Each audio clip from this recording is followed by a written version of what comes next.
Broadcasting from the Blanchistan Centre. This is Phoenix FM. The internet is a communications tool used the world over where people can come together to bitch about movies and shit. According to the Nerd Index, you should be upside down in a junior high toilet around the clock. This is We'll do it live! Time goes in, time goes out. Never miscommunication. It's over 9,000! My name is Foxy. The balls are in there.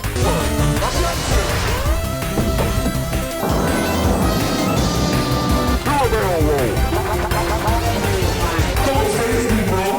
It's a trap! I'm a firing believer! Time to Hey, Charlie, wake up! Oh, God, oh, man!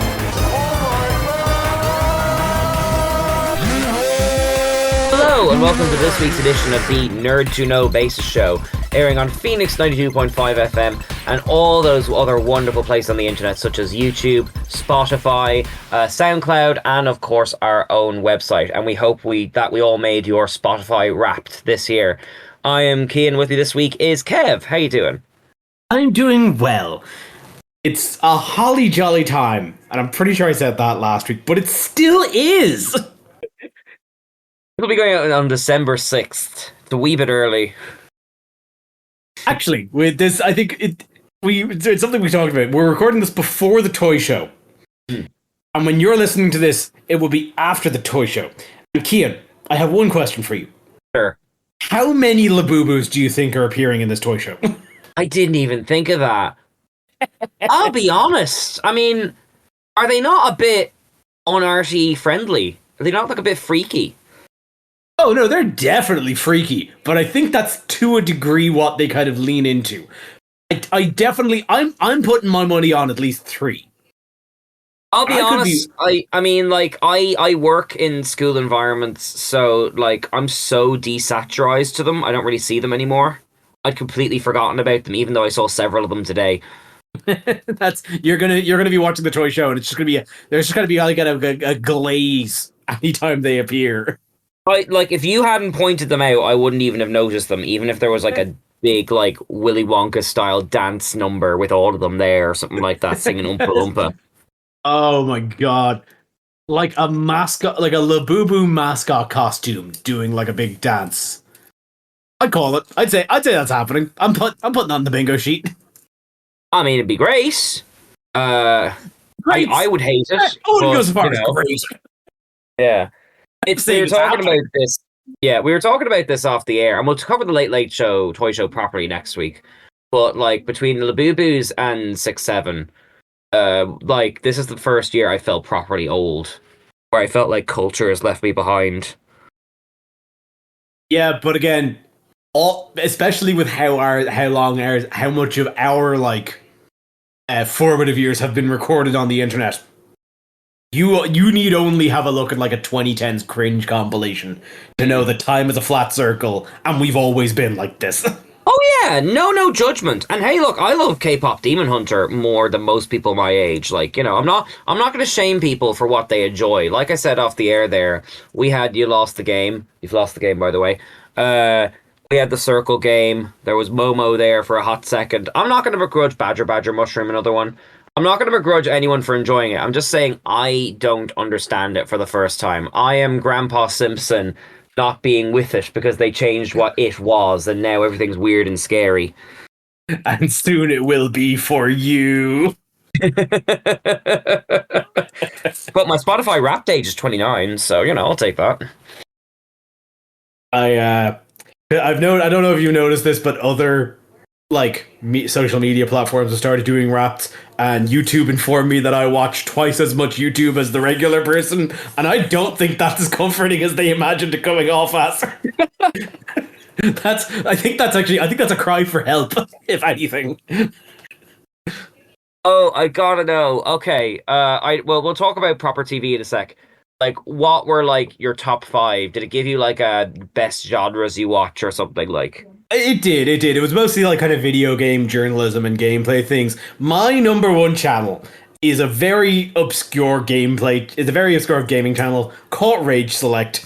It solely consists of a man in his late 40s named Jeff who plays video games and talks about drinking beer and eating Taco Bell. I am in his top 0.1% of viewers, and I give him €5 every month.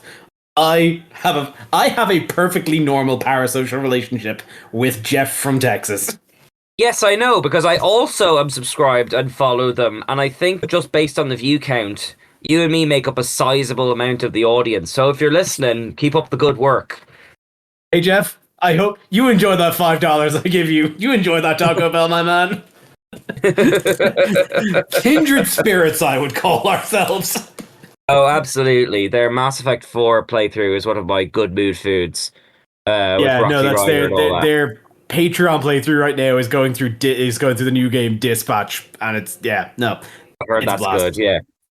Well, I'll tell you what. Then we will have plenty of time to humiliate ourselves, but let's talk about something current now. Stranger Things. I didn't know this was coming out, but when I went to work on Thursday in the school I work on Thursday, some of the teachers had gotten up early, and I'm talking early, to watch all 4 episodes before coming to work so it wouldn't get spoiled.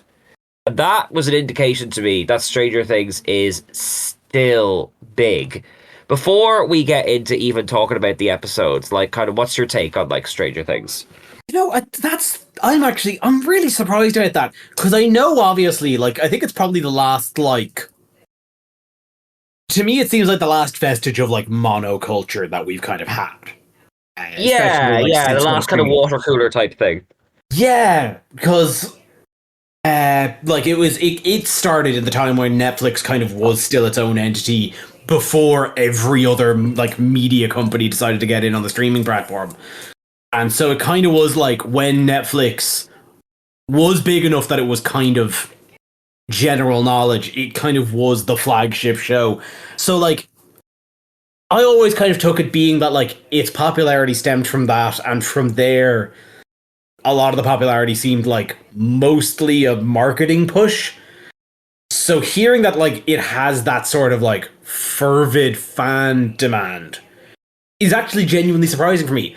Because I do think, in things compared to, like, its ilk, like, I'd say another kind of late stage one that we had was probably Breaking Bad was the last one. And again, in a similar scenario, like, the day the Breaking Bad finale came out, I was at a rock climbing event in college. And it mixed in with the rules of, like, safety and rock climbing was the sternest rule of all, which was, if you've seen Breaking Bad, say nothing or you literally have to leave. Yeah, you don't want to upset the person who's higher up the climbing wall than you. Exactly. It seems like a recipe for disaster.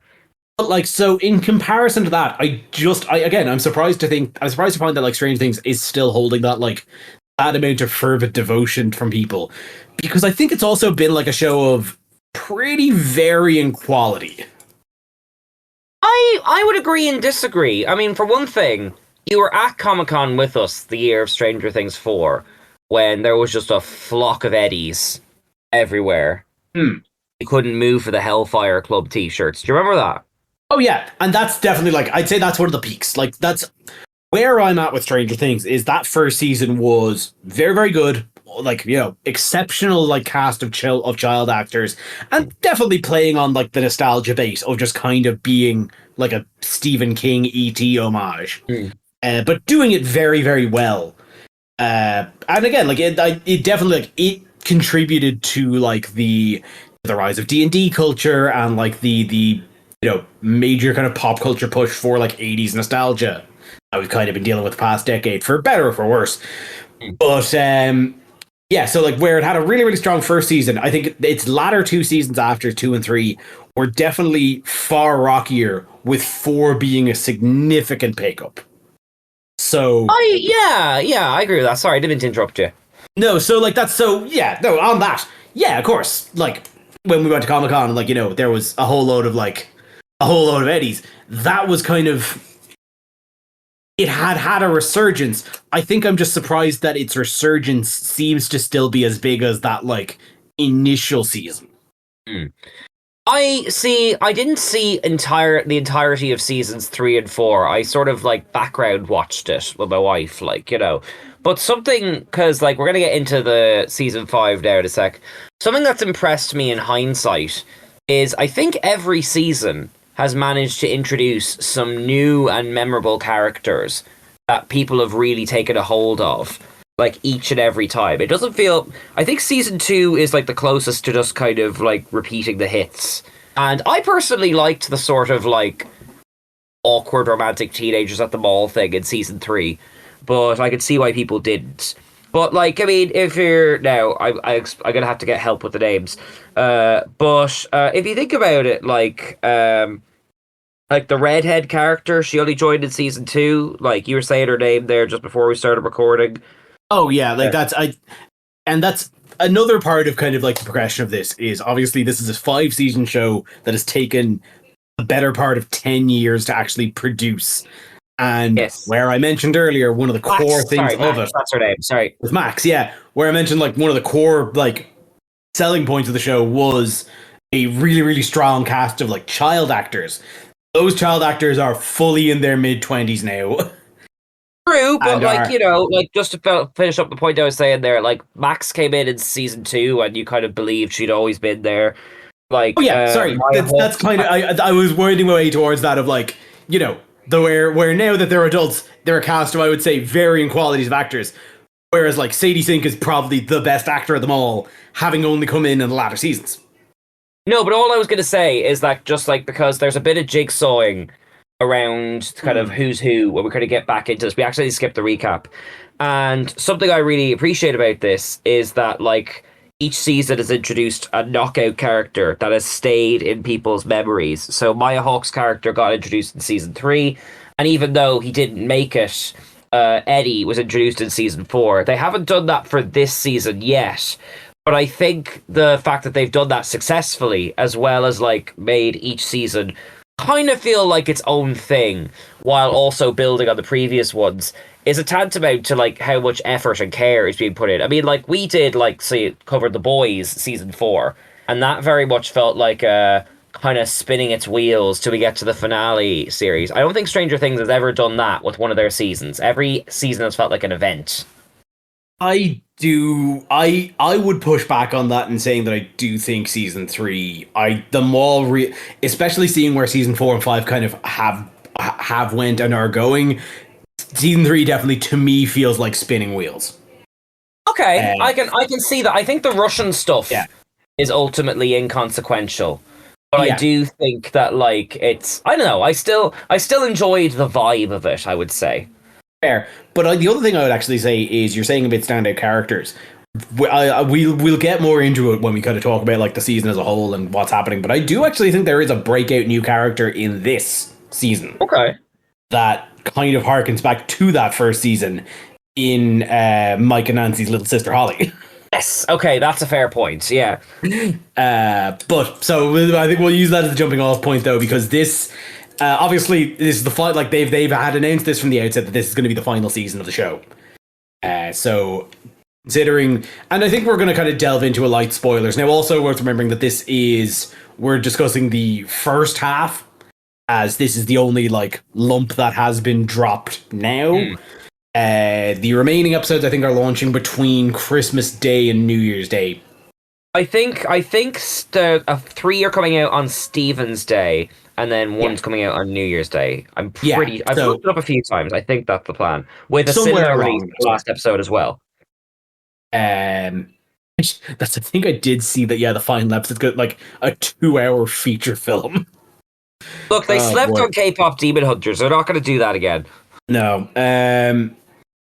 But yeah, all this to say, if you're listening to this in the future, we are only discussing the first half of the season, and I think we're going to kind of lightly delve into some spoilers on this, especially for the previous seasons. Yeah. So you have been warned. But can I do a little like kind of summary then? Would that be okay? Yeah, absolutely. Go ahead. Okay. So, I should say there's a lot of moving parts to this. So, like we really enjoyed these 4. But I'll be honest, I was on the bus on the way home thinking, how do you even describe this? I suppose it picks up where the season 4 cliffhanger left off, with the kind of town torn in half by the Upside Down leaking out and everything that happened with Max and all that kind of stuff. And basically, what's going on is they're living in... The town is isolated from the world by the military. And all the characters are now kind of like basically running these prep scenarios, trying to find Vecna and stop Vecna under their own steam, as well as carrying on their own lives. And before too long, shenanigans ensue involving our lovely flower-potted head monster kidnapping children for mysterious reasons that need to be rescued. And also there's some big thing going on with Will that ties back to season 1. I think that's the broad strokes, isn't it? That's kind of it. And I think that's actually a testament to this, at least, is where I think like the last couple of seasons, even season 4, which I did quite enjoy, had a lot of like B plots that kind of went nowhere and seemed to be killing time just for other characters that weren't as pertinent to the time. This season, or these core of episodes, has been paced very well. They are not wasting time. We are going.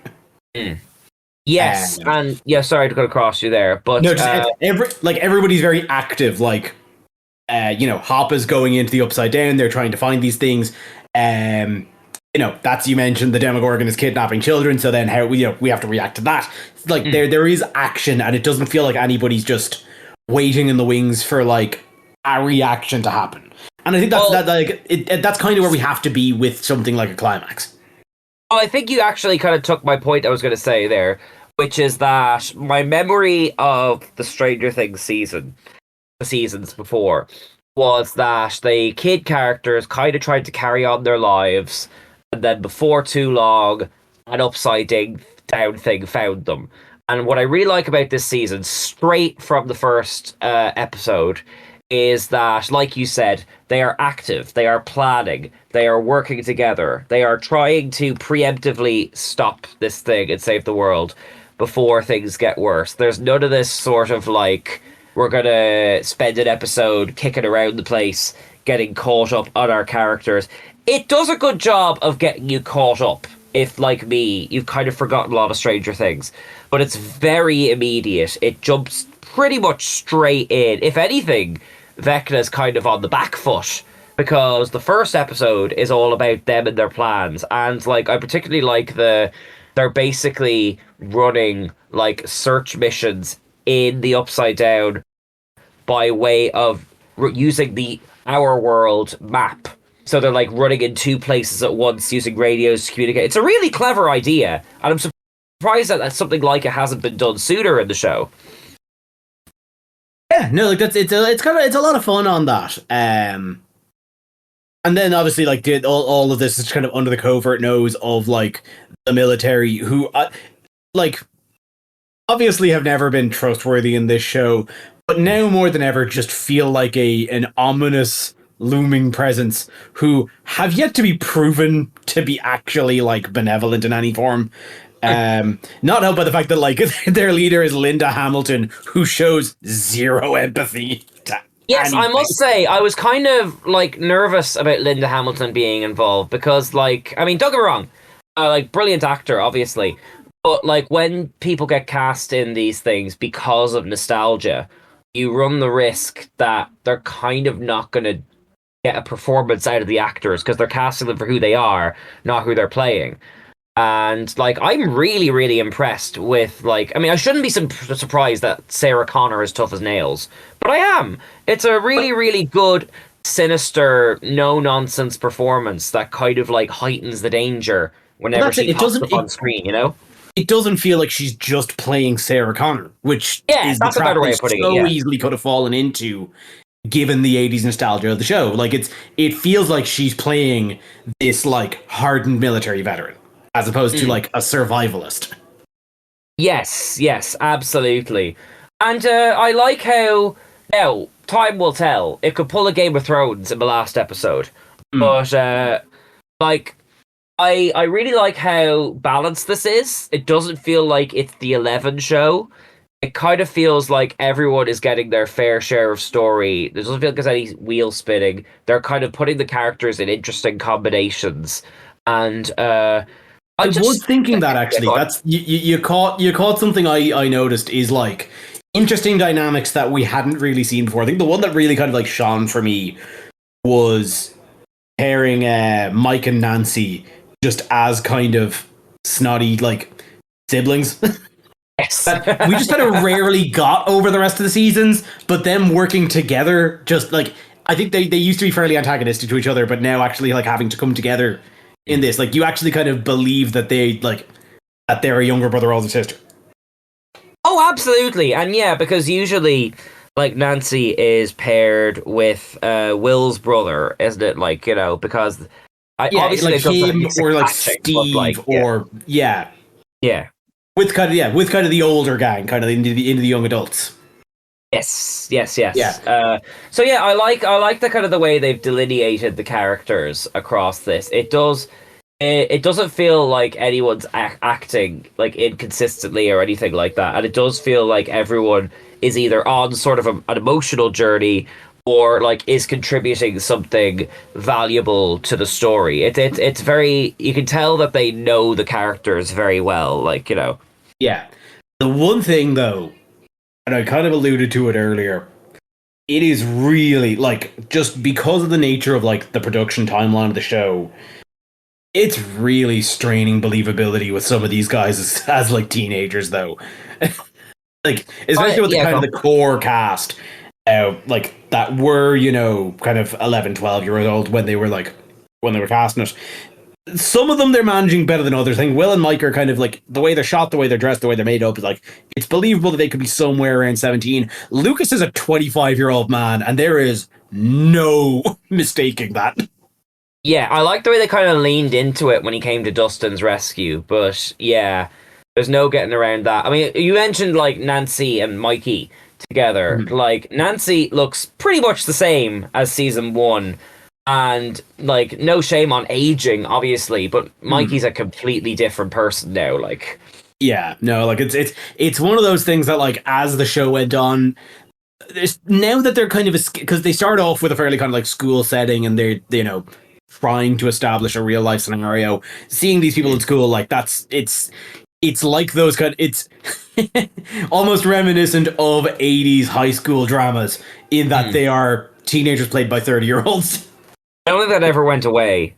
Like Glee was all 30-year-olds. Like, so yeah, no, it's the one thing, and the other thing, and I'm sure this has been in the other seasons, but I really noticed in this is that the show has a real terrible habit of relating every single scenario it shows to some sort of pop culture event. Like, I didn't notice that. I did notice there was an increased like 80s soundtrack in this one, like using the Upside Down song and all that. Oh, give me an example there. Oh, like they'd have like something like the Demogorgon appear, which has been established already, but they're saying is like, oh, it's like I'm struggling to remember any specifics, but every scenario and every like conflict that came up in the show, somebody would chime in and be like, "Oh, well, it's like this thing that's a reference to something of the 1980s." See. Okay, I get what you mean. Like they're referencing things explicit, like yeah, you know. And like it's like obviously we can kind of like the show works in nostalgia and we can work on references, but I think it really made me feel like the show is not respecting like its audience's intelligence enough to realize that this is an homage to it without outright saying it. Yeah, I wish I'd written down the example, but like at one point they were like doling out a plan, and let me consult my name list. One of the characters was like, "Oh, you mean like that movie?" And I kind of stopped and went, "Hang on, have they not been like under quarantine for a year? Are movies still coming in? What's going on here?" Like, you know, so I get what you mean. Yeah, like it's sort of like the specifics have lost to me because it's been a few days, but like, yeah, it felt like it was happening like every other minute. And again, it really like it's so immersion breaking because like it's just reminding me, like, you know, it's just actively reminding me of other better movies. Yeah, which can be done well. Like, I mean, I was all big on the Stranger Things season 4 memes, and you know, Eddie like yelling, "We need music," and him holding his like rock and roll. This is music.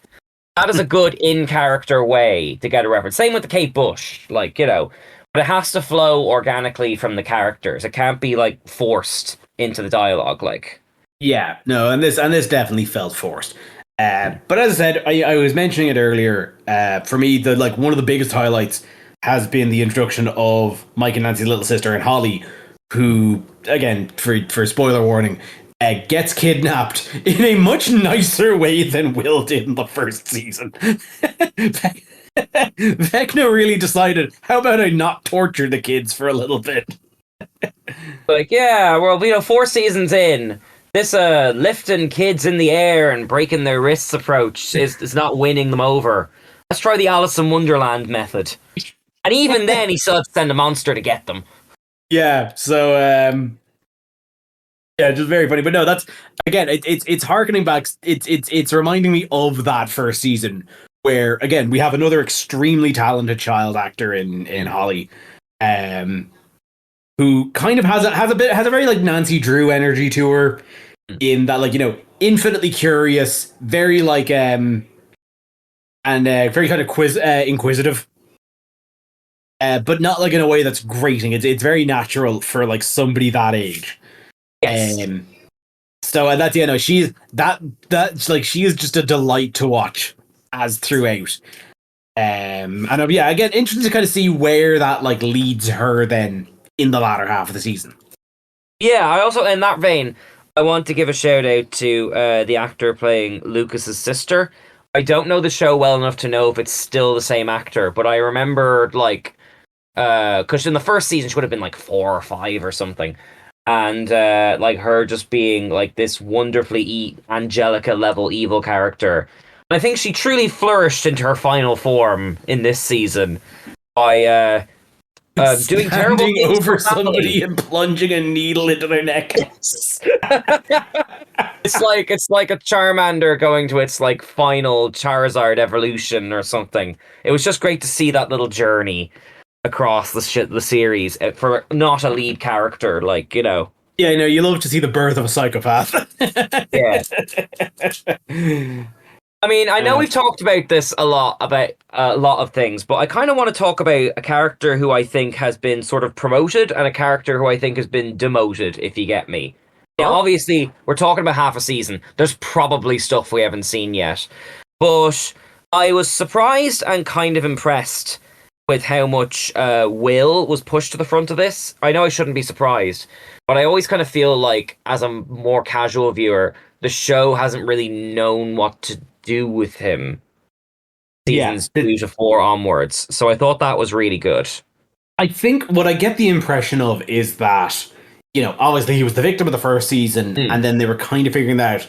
And not to get into specifics too terribly much about what it is, but I think like his evolution towards the end of this first core of episodes feels like where they wanted to go from the beginning, but they didn't want to like pull that deck too early. Yeah, it's the sort of My Hero Academia filler season thing. It's like, we need to get character to this destination, but he can't get there too soon. So he's joining a band, you know, that kind of thing. He's just going to want to play D&D while no one else wants to. Yes. And in the kind of similar vein, I think characters... And by the way, that's why I really liked his pairing with, oh my god, Robin. Because those are 2 characters I wouldn't have expected to work together. But to kind of in characters not quite at the front, Winona Ryder and David Harbour, so Joyce and Jim, not huge presences so far for characters who are ostensibly the leads.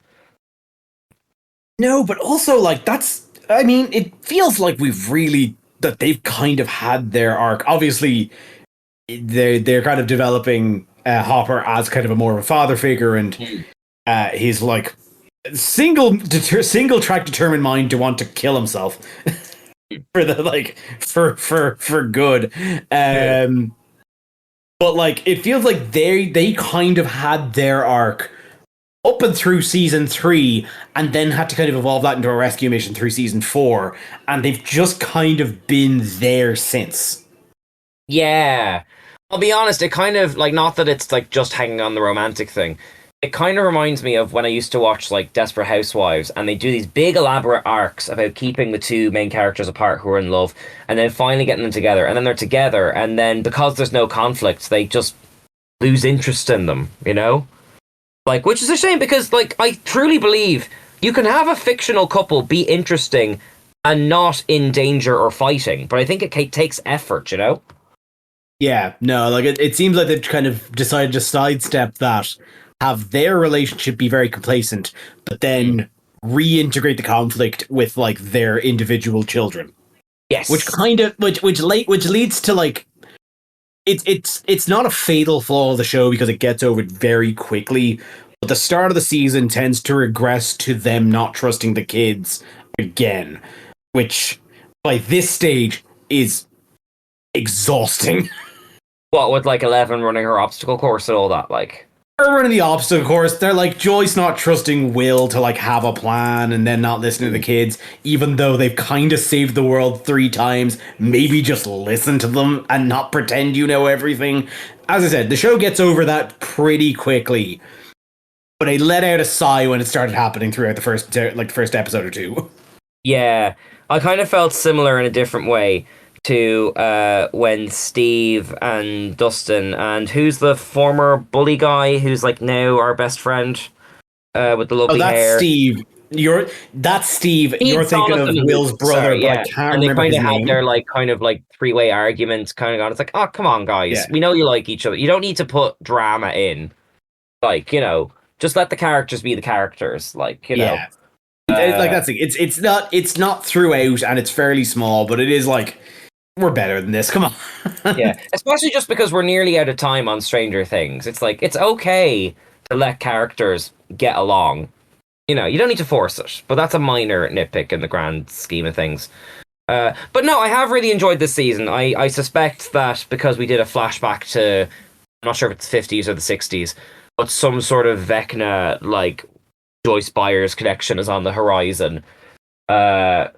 That's going to basically be her big thing that we haven't seen yet or something like that. But I've liked what I've seen so far, and I hope that the show sticks to landing. Because to circle back to what you said kind of at the start, this is one of the last shows that everyone really watches together and talks about. We're all very fragmented over our streaming services and all that. And it's also worth remembering, even though it's had Winona Ryder in it, Stranger Things was kind of a word-of-mouth success. Nowadays, stuff is made on Netflix, like your 1899s and your Chaos and all that, and it's cancelled before it comes out. And, if I do believe that, as good as it is, if Stranger Things came out today, it would not be a hit, because the world that it created is so different to the way it is now. I mean, it's one of the last original properties, you know? Yeah. Well, this is actually where I want to kind of split off from Stranger Things, because I think it's a really interesting parallel to the other show I wanted to talk about on this. Because I mentioned its creator earlier, as I was saying, on Stranger Things being kind of one of the last bastions of the kind of the monoculture we had before streaming. I mentioned Breaking Bad earlier. And it's really interesting that where we are now, we have Stranger Things, which still manages to hold this kind of monoculture thing. Meanwhile, the follow-up series from the creator of Breaking Bad, Vince Gilligan, is out and is doing critically very well, but is not nearly, I think, hitting the popularity that Breaking Bad, or even Better Call Saul, had. Well, I can tell you that because I hadn't heard of it, and you've been trying to talk about this for the last 2 episodes, for which I do apologise. We'll make a note not to promise to talk about something from now on. Or just continue to make promises and never keep up with them. No, I want to tell you about Pluribus. Okay, I know nothing. Please do. Well, here's the thing. So that's a fine kind of point to be, because this show did, for me at least, kind of come out of nowhere with very little with almost no context. Okay. I just kind of set the ground for a little bit. As I said, so Breaking Bad ended, the better part of 10 years ago, and in that intervening time, we had Better Call Saul, which was like a sister series to it. And I would actually go so far as to say as good as, if not better in some regards, than Breaking Bad. I've heard a lot of people say that. Yeah. Like that's it. Considering like it could so easily have been like a kind of a sitcom about Saul Goodman, it elaborates out on that world and evolves Saul and Jimmy as a character in ways that are just so unexpected from what that character was in like Breaking Bad. Like I genuinely believe it's a masterpiece, and if you haven't seen it in like Breaking Bad, do yourself a favor, watch it. They're incredible shows. I can't recommend them both enough. And I think it's important to kind of talk about it in its context, because Vince Gilligan has kind of outright said Pluribus, on top of being like, you know, obviously something he wants to do creatively, it is an avenue for him to work with Rhea Seehorn again, who was kind of became the deuteragonist of Better Call Saul. I don't know what that means. Sorry. Like she became kind of the second main character. Oh, okay. Rightfully so. The name of the character in Better Call Saul is escaping me now, but she's an absolutely incredible actress that manages to steal the rug under Bob Odenkirk every single time, and like their chemistry was incredible.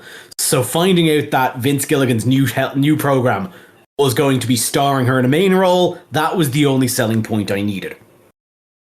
What I didn't realize this show was going to be was a sci-fi thriller. Was it Rhea Seehorn? Is that it? Rhea Seehorn, yeah. I think like I had expected a lot of things out. I think I had expected some things out of Pluribus with, you know, just kind of off the back of Breaking Bad. I didn't expect another crime drama, but I expected like I expected like a grounded like character drama. There is character drama here, but the plot of Pluribus is that an alien mind virus has taken over the human race, barring maybe 10 odd people around the world, one of which being Rhea Seehorn's character, Carol, who is a fantasy smut author. Who is, I can say, said there, yes, nonplussed about the fact that she is one of the few people on Earth with free will. But the alien hive mind that has taken over the world are absolutely benevolent, completely fine, and have promised that once they figure out what's stopping them from getting into her mind, will try to take her over. But until then, her life is her own, and they're at her beck and call. Right. So far, this sounds like Peacemaker season 1. I'm looking to be convinced. It's just like, and that's the it's so steeped in mystery. I mean, for a start, I'm still behind on it. It's releasing weekly on Apple TV. I think they're up to like 5 odd episodes now, and I've still only watched about the first 3. But I'm hesitant to say any more because the show hinges so heavily on mystery and misdirection and just what's like trying to unravel a knot of what's going on, because like even trying to use like his Vince Gilligan's previous works as like a Rosetta Stone, there's no prediction. You can't assume where this show is going to go, and that's kind of what makes it so fascinating. It's such a big creative swing that I think only somebody that made one of the most popular TV shows of the past decade can get away with making in the mainstream. Okay, well, give me more of an impression of its tone. Is this like 2 characters in the wilderness? Is it a solve the mystery thing? Is it a drama about isolation? Like, where? I know you can't give away the plot, but give me a little bit more insight. It's trying to solve the mystery. For the most part, at least what I've seen, it mostly takes place in and around Carol's home, with the Earth alien hive mind having basically given her like an envoy that she can kind of contact at any stage. And it's just like it's almost a one-man play by Rhea Seehorn, who just has such like a range of emotions, mostly rooted in like frustration of trying to figure out what's happening, but not having the answers because she's one of the last people on Earth. Okay. All right. So far, it sounds almost like Beckettian, if that's the term. Like, it sounds very, very unusual for television. Exactly. That's it. Like, there's kind of nothing else like it from what I've seen. Which again, I'm delighted by, because I've always like there. You know, I'm never gonna say no to a new idea, and especially one that's being executed so well. Like, again, if you can kind of go back to like what made Breaking Bad and Better Call Saul so good, it is the character writing and the character dynamics, and that strength is brought into Pluribus. Like, the dialogue is there, and like that alone is itself engaging. But yeah, like it's mystery is the big hook. But it's okay. But sorry to cut across you there, but if dialogue is the big thing, who is she talking to? The world. That's this kind of alien race. Okay.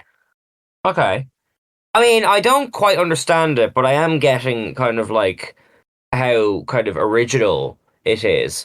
But let me ask you this then: what is, now you've described it very well, but apart, beyond the kind of like the dialogue, like what is keeping you coming back to this, and why do you think it's got such critical acclaim? Like, the mystery's the big one. Just like that. Like, I truly have no idea where this can go, and like I can't even begin to form like hypotheses about it. But so like that's, you know, the intrigue is there in a big way. But then that topped off with, again, the performance. Rhea Seehorn is an exceptional actor. And just like that's just her performance is engrossing. Like it's very hard to look away. okay, because like I trust your judgment, but see, I feel like I've been burned too many times by mystery shows like Lost or like the new Star Wars and kind of, or like the Picard thing, where it hinges on a mystery and it all kind of depends on whether the answer is good or not. Are you kind of giving me the indication that like this isn't a show that's hanging on what is the answer? It's kind of got more of a substance to it, like. I think it's using what is the answer to build out a greater narrative from there. Okay. And that's it. Like, again, it's a mystery show that I'm only 3 episodes into, so like it's way too early to tell on if that answer is going to be the hinge of the whole show, or if we might get that answer at the end of the series. But considering the quality of the work that has preceded it by this creator, that's enough trust for me to assume I'm going to be left with a satisfying payoff. Okay. All right. Well, then, I'll ask you one more question before we move on. Who would you? I know you can't give away too much of the plot. Who would you recommend this to? Now, that's a tricky one, because it is an odd show. I'd recommend it to you first. Cool. But also, you know, we have spent at least 10 hours talking about Star Trek on this show, so like, Is that so I know an sci-fi indication is kind of your bag. Okay, so people who like sci-fi, or people who like Breaking Bad. I think sci-fi fans. I mean, I think if you had any interest in, especially early Lost, or anything by what's the name of the creator of Lost that wasn't J.J. Abrams? Lindelof. If you're a fan of Lindelof, there's a big whiff of David Lindelof on this. I don't think he's involved, but like that's kind of, you know what, that's exactly the impression I get from this show. Okay, all right. Well, I hate to ruin your bad mood, but good mood. But there's something topical I want to talk about. So, in the last week, there has been some news on, I think, one of the things we enjoy talking about most, and one of the things we enjoy talking about the least. That is voice acting in anime in particular, and AI. I think you brought this to my attention, actually. Would you like to kind of set us up for this? Two great flavors that can only work together. Oh, joy. Yeah. Yeah, no, this is a story that came out over the past week, and it was a fairly short, like, I think it has happened since our, like, last recording, so it's been a short turnaround. Amazon got caught using... You know, you can stop there, actually. I'll go home happy just on that. Just to stop at Amazon got caught. Uh-oh. Whoopsie. No. Amazon uploaded a complete AI English dub for one of the anime on their service called Banana Fish, which by just kind of like it's worth noting that like Banana Fish is an anime that came out a couple of years ago that's like a very, very well regarded crime drama anime based on a manga from the 80s or 90s. So like you know, there would have been eyes on this. People do like it's a well regarded show. And so then, yeah, very suddenly and out of nowhere, it gets an English dub that people find out is completely AI generated.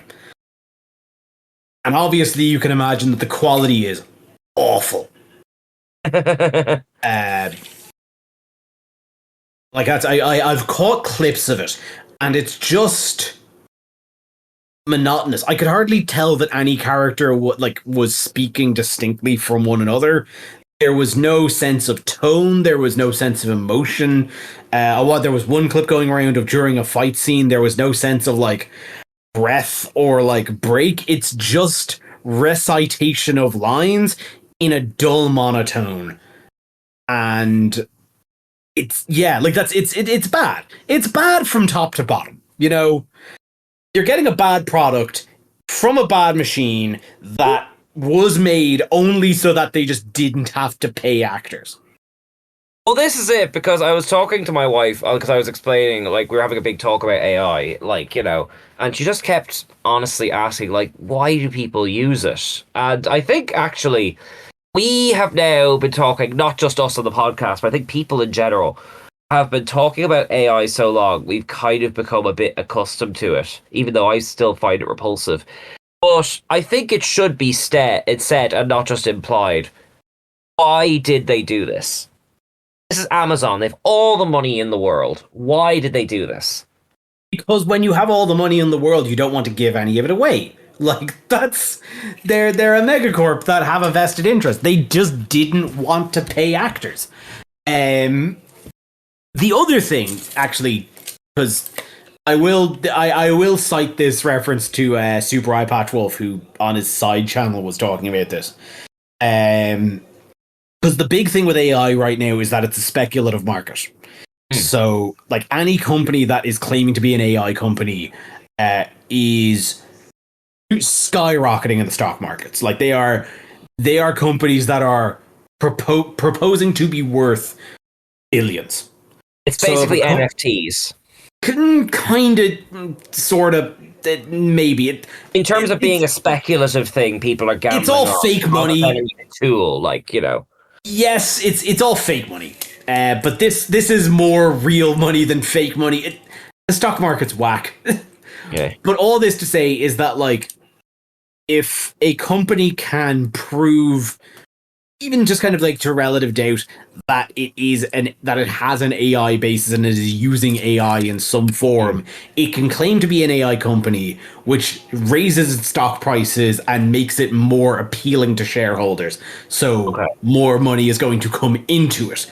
Now, I'm of the belief and the just blind faith hope that this speculative market is a bubble that will burst, because I mean, like, money just can't continue to be poured into something that isn't making money back. I'm convinced the bubble's going to burst, but for now, this is the hellscape we live in.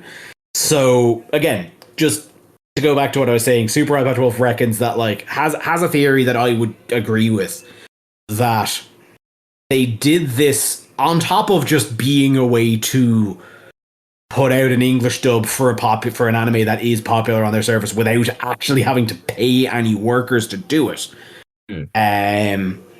Is also a way for them to put a tag on the mark and say, "This look that we are using AI, that we are implementing this technology."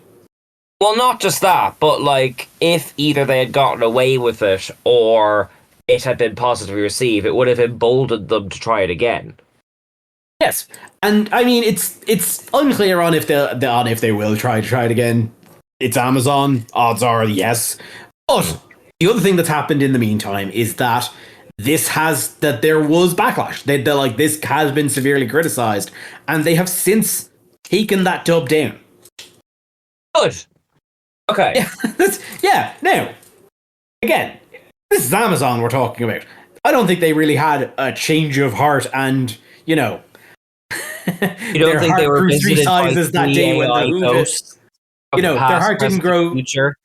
Yeah, their heart didn't grow 3 sizes when the Whoville sang. You're gonna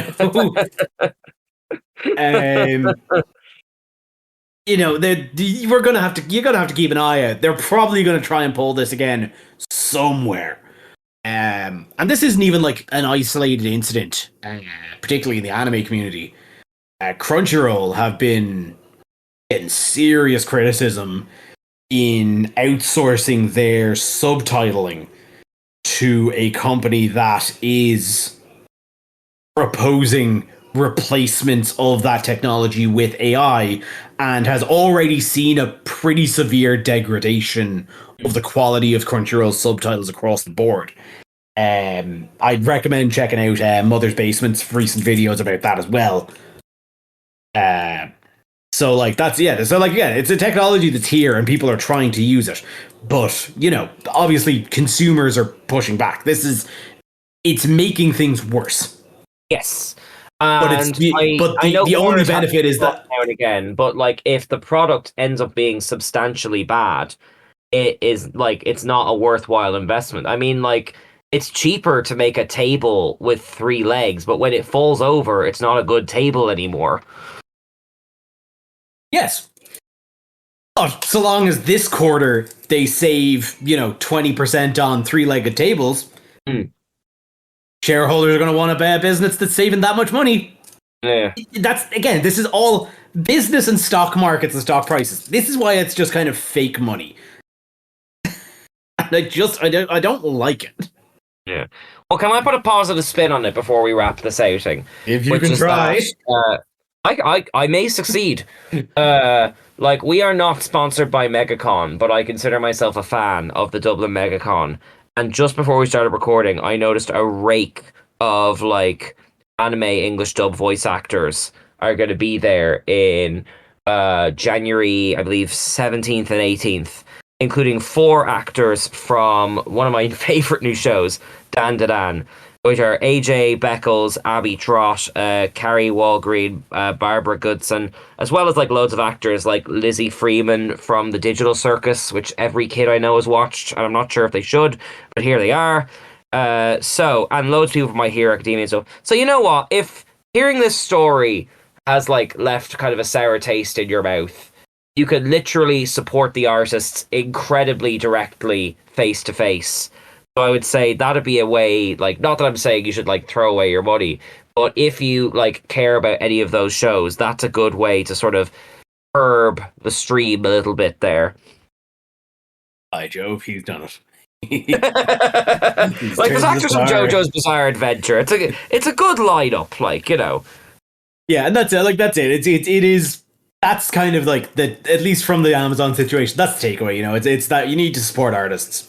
And obviously, we're talking about a lot of very, very good artists. Tantan has a very, very good dub with extremely good performances across the board. But I think like even now the bar is so low. Support even bad performances because at least somebody's trying. Yeah. I mean, we talked about that a few weeks ago when, I'm afraid I don't remember his name, but that YouTuber like made a film after years of like basically doing the bad movie review thing. Like, creativity is a risk. And you should support people who do try and make something, as opposed to people who type in, "Give me a duck tap dancing," and then it does it and says, "I made that," you know? Yeah, I've been here. I think there's been several anime companies over in Japan have purportedly started having possible employees make them draw in front of them as part of the interview to prove that they actually have artistic skill and aren't just in AI generating assets. I assumed it had always been that way. I think there was, I think up until now you could have a level of good faith with a repertoire. Oh, I see. Okay, that makes sense. But speaking of good faith, you would like to do us a good faith gesture. Okay, that's a bit of a reach. Speaking of supporting bad performances, That's too honest. Dial it back a bit. you can, of course, check out. That is going to be the end of our show. If you like what we do here, you can, of course, check out all of our back catalogue over on YouTube. While you're there, if you could subscribe, we would always appreciate that. If you would like to follow us on all of our social media channels, you can, of course, find them over on nerdsknowmedia.com. There as well, of course, you could find our Patreon. Any support, greatly appreciated. But that's going to be us for this week. Until next time, I've been Kev. I've been Kane. And support local artists. I don't have artists everywhere. Yeah, I don't have like a witty bit. Just, buy art prints. They're good. They make your house better. Yeah, we need more original things. Stranger Things is the last original things, and it's nearly over. We need some new stuff. Yeah. Buy new stuff. Yeah, it's like we all planned this section. Goodbye. Bye.